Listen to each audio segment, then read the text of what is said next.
Hello everyone, कैसे हैं आप सभी। आई होप आप सभी अच्छे होंगे। तो गाइज, आज की वीडियो काफ़ी इंपॉर्टेंट होने वाली है सभी स्टूडेंट्स के लिए जो बीएमएस कर रहे हैं।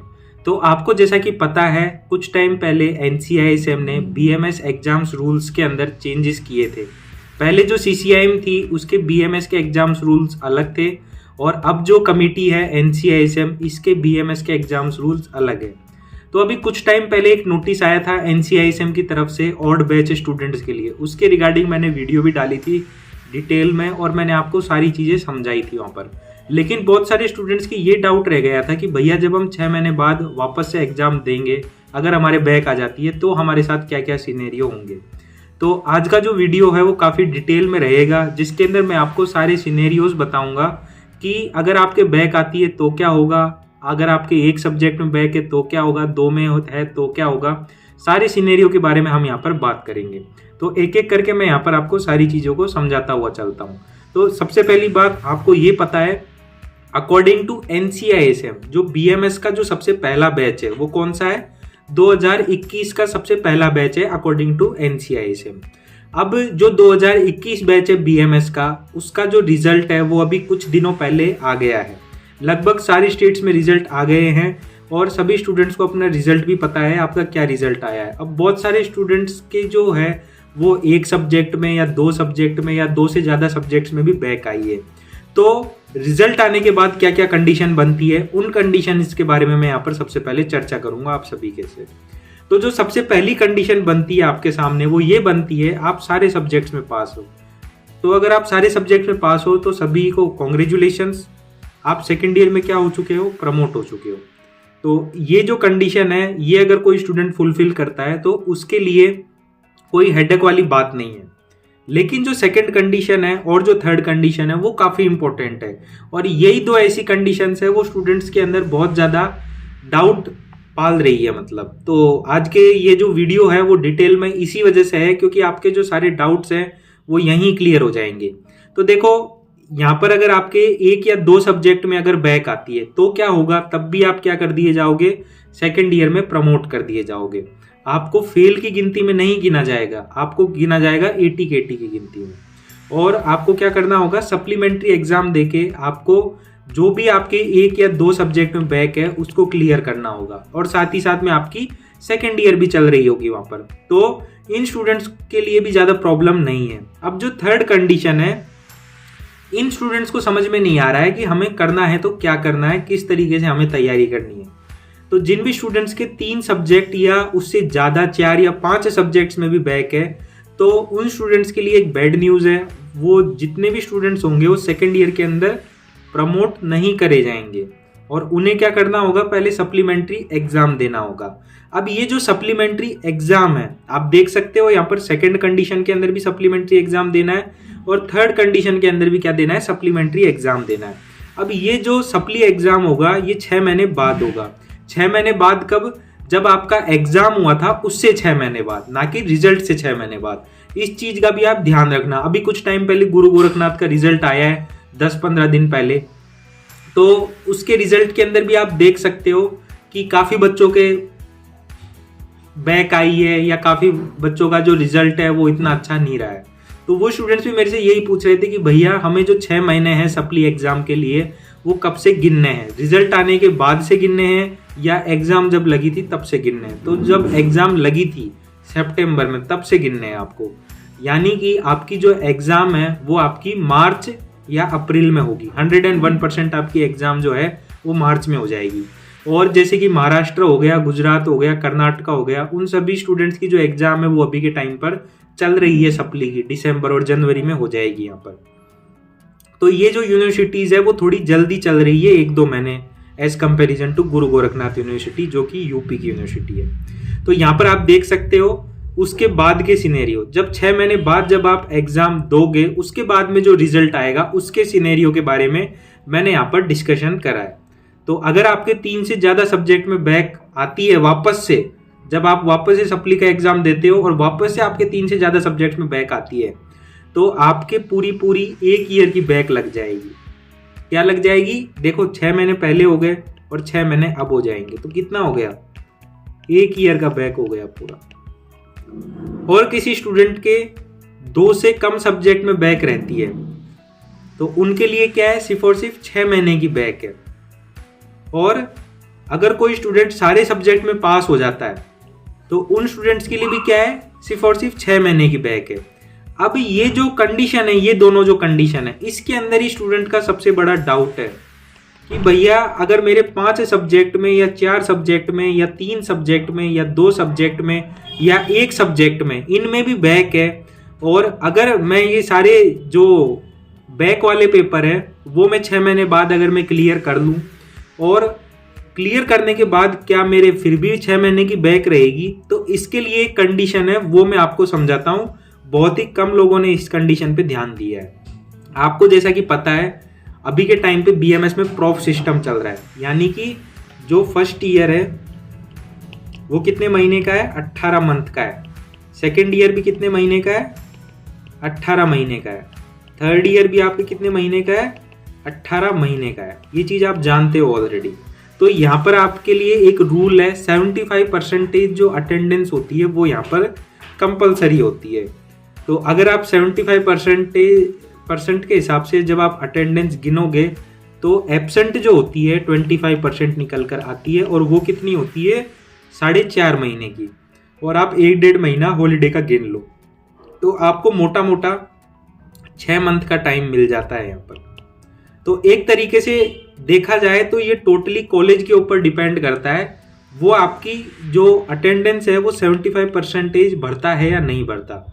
बहुत सारे कॉलेजेस ऐसे होंगे जो आपकी नहीं भरेंगे, और बहुत सारे कॉलेजेस में जिनके स्टूडेंट्स का अच्छा व्यवहार होगा, अच्छा रिलेशन होगा फैकल्टीज़ के साथ में, मैनेजमेंट के साथ में, उनका जो ये 6 महीने का बैक है वो गिना नहीं जाएगा। क्योंकि रूल के हिसाब से अगर देखा जाए तो 75% अटेंडेंस जो है वो कंपलसरी है। तो अगर आप कंटिन्यूअस यहाँ पर एग्ज़ाम के बाद में अगर आप कंटिन्यूअस क्लासेस लेते हो सेकेंड ईयर की, तो आपको जो सेकेंड ईयर की एग्ज़ाम है उसमें बैठने का आपको मौका दिया जाएगा, एक तरीके से अगर देखा जाए तो। लेकिन मैं एक बार वापस से कह रहा हूँ, ये टोटली कॉलेज के ऊपर डिपेंड करेगा, कॉलेज इसके ऊपर अपना डिसीजन ले सकता है। तो इस चीज़ का भी आपको यहाँ पर ध्यान रखना है। फिर नोट के अंदर मैंने यहाँ पर 3-4 इंपॉर्टेंट चीज़ें लिखी है, वो भी मैं आपको समझा देता हूँ। देखो अभी क्या हुआ है, जो NCISM है उसने क्या करा है, पहले के टाइम पे क्या होता था, जो स्टूडेंट्स होते थे वो रीचेकिंग के लिए फॉर्म डालते थे, तो NCISM ने इसको कम्प्लीटली क्या कर दिया है, बंद कर दिया गया है। अकॉर्डिंग टू NCISM का जो BMS का एग्जाम रूल है उसके अंदर आप रीचेकिंग का ऑप्शन नहीं डाल सकते हो, रीचेकिंग आपकी होगी ही नहीं, क्योंकि आपकी कॉपी जो है, उन्होंने ये कहा है आपकी कॉपी जो है वो ऑलरेडी 2 बार चेक हो जाती है। फिर उसके बाद में देखो एक और उनका रूल है कि अगर आपको थर्ड ईयर के एग्जाम्स देने हैं तो आपको थर्ड ईयर के एग्जाम्स आपको तभी देने दिए जाएंगे तब आपके सारे सब्जेक्ट्स क्लियर हो फर्स्ट ईयर में और सेकेंड ईयर में। अगर आपके सेकेंड ईयर में भी अगर आपके एक सब्जेक्ट में भी बैक है तो आप यहाँ पर थर्ड ईयर का एग्जाम नहीं दे सकते हो। इस चीज़ का भी आपको यहाँ पर ध्यान रखना है। और गाइज अगर किसी स्टूडेंट को किसी सब्जेक्ट में प्रॉब्लम हो या कॉलेज में समझ में नहीं आ रहा हो तो वो हमारी ऑनलाइन क्लासेस भी ज्वाइन कर सकता है बीइंग डॉक्टर ऐप डाउनलोड करके। सारी चीज़ों का जो लिंक है वो मैंने डिस्क्रिप्शन बॉक्स में दे रखा है। हमारा बीइंग डॉक्टर का जो ऑनलाइन क्लासेस है वो ऑल ओवर इंडिया में नंबर 1 आयुर्वेदा एजुकेशन प्लेटफॉर्म है, जहाँ पर थाउजेंड्स ऑफ स्टूडेंट्स हमारे यहाँ से कोचिंग करते हैं। आप गूगल प्ले स्टोर पर आप रिव्यूज़ और रेटिंग्स देख सकते हो, और मैक्सिमम सारे कॉलेजेस में हमारे स्टूडेंट पढ़ते हैं, तो आप अपने सीनियर्स वगैरह से भी पूछ सकते हो कि हमारा कैसा क्या रहता है मतलब। तो ये एक छोटी सी चीज़ है जो मैं आपको बताना चाहता हूँ। जिन भी स्टूडेंट्स की सप्ली वगैरह आती है और अगर उन्हें समझ में नहीं आ रहा है कि सप्ली का एग्ज़ाम जो है वो कैसे हमें क्लियर करना है, तो आप हमसे भी कांटेक्ट कर सकते हो। मेरे कांटेक्ट नंबर ये हैं 6375495560। मैं भी आपको इसके अंदर गाइड कर दूंगा आपको कि आपको कैसे अपनी बैक एग्जाम्स को आपको क्लियर करना है। फिर उसके बाद में देखो मैंने यहाँ पर एक और नोटिस अटैच किया है जो कि 14 नवंबर 2023 को आया था। इसके अंदर यही सब्जेक्ट था, explanation regarding odd batch student and failed subject. तो ये जो नोटिस है ये मैं वापस से आपके सामने इस वजह से लेकर आया हूँ ताकि आपको ये समझ में आ सके कि इस नोटिस के अंदर एग्जैक्टली कहा क्या गया था। तो आप इसके अंदर सबसे पहला पॉइंट देख सकते हो कि जिस स्टूडेंट के 1 या 2 सब्जेक्ट के अंदर अगर बैक रहती है तो उसे क्या गिना जाएगा, फेल्ड बट प्रमोटेड। उसका मतलब होता है ATKT। अगर किसी स्टूडेंट के 2 से ज्यादा सब्जेक्ट में बैक है तो उसे क्या गिना जाएगा, फेल्ड एंड डिटेन्ड, यानी आप फेल हो और आपको उसी ईयर के अंदर आपको रोक लिया गया है। फिर उसके बाद में जो थर्ड पॉइंट है उसके अंदर ये कहा गया है, failed but promoted students shall be eligible to keep the term along with their regular batch and to appear in respective professional exam with their regular batch. However, the student may appear for subsequent supplementary examination to pass the fail subject. तो यहाँ पर यही कहा गया है कि वो अपने सेकेंड ईयर के जो बैच होगा उसके साथ अपनी क्लासेस जो है वो कंटिन्यू करेगा और उसके जो सप्ली के एग्जाम है वो उसको टाइम टू टाइम देते रहने पड़ेंगे, मतलब अगर किसी स्टूडेंट के 1 या 2 सब्जेक्ट में बैक है। फिर उसके बाद में देखो जो फोर्थ पॉइंट है उसके अंदर ये कहा गया है, फेल्ड और डिटेन स्टूडेंट के लिए क्या होगा, फेल्ड और डिटेन स्टूडेंट के लिए यहाँ पर यही कहा गया है कि वो एलिजिबल ही नहीं है रेगुलर बैच में बैठने के लिए, तो और उन स्टूडेंट्स को फर्स्ट ईयर के अंदर ही रोक लिया जाएगा। और जो फिफ्थ पॉइंट है उसके अंदर भी यही बातें कही गई है कि अगर आप बीच में ज्वाइन करते हो तो क्या होगा और अगर आप शुरुआत में ज्वाइन कर लेते हो तो क्या होगा। तो देखो यहाँ पर यही कहा गया है, if joined during the batch of next higher professional session then continue with same batch. तो यहाँ पर देखो जो मैं आपको बता रहा था ना चीज, क्योंकि देखो अभी अभी आपका रिजल्ट आया है तो ऐसा तो है नहीं कि क्लासेस आपकी तुरंत चालू हो जाएगी। अभी बहुत सारी जगह जो क्लासेस है सेकेंड ईयर की वो अभी अभी चालू हुई है। तो अगर आप मार्च के अंदर अगर आप अपनी सप्ली का एग्जाम क्लियर कर लेते हो तो आपको अपने बैच के साथ बैठने का मौका दिया जाएगा।